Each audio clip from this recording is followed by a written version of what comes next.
Imagine if a vaccine that was designed to protect you against a virus actually made the virus even more dangerous. This is what disease enhancement is.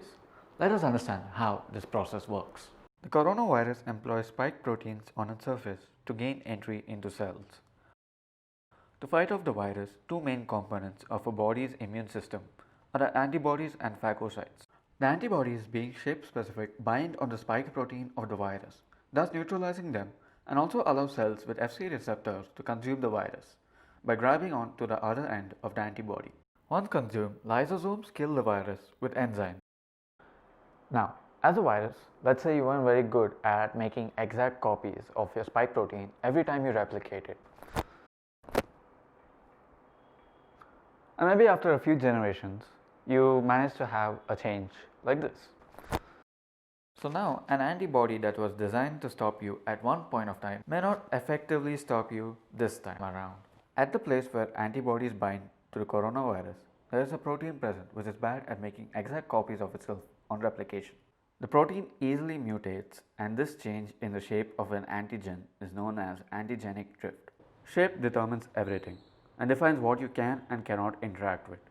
Due to a changed shape, instead of strongly binding onto a virus, this time the antibody cannot bind as effectively as it was designed for an earlier form of the virus. Binding strength determines how neutralized a virus is. A subneutralized virus can use the antibody to gain entry into cells with Fc receptors that it previously couldn't, and now infects the cell.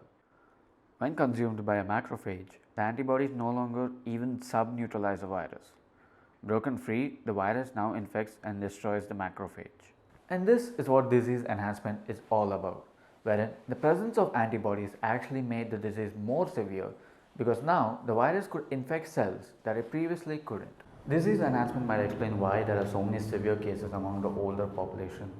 Slower antibody production gives enough time for the virus to change itself, thus diminishing an antibody's ability to neutralize the virus, leading to disease enhancement where many inflammations and severe dysregulations in the immune system take place.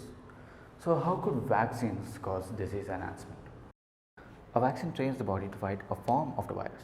However, if the virus quickly changes just so much that it's not recognized as a new virus, but at the same time the antibodies don't bind as effectively, then here disease enhancement takes place.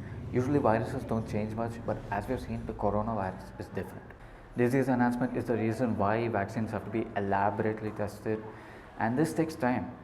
Until a safe vaccine is out, we should do what we can in our control to prevent the spread of the virus by wearing masks, sanitizing, and social distancing.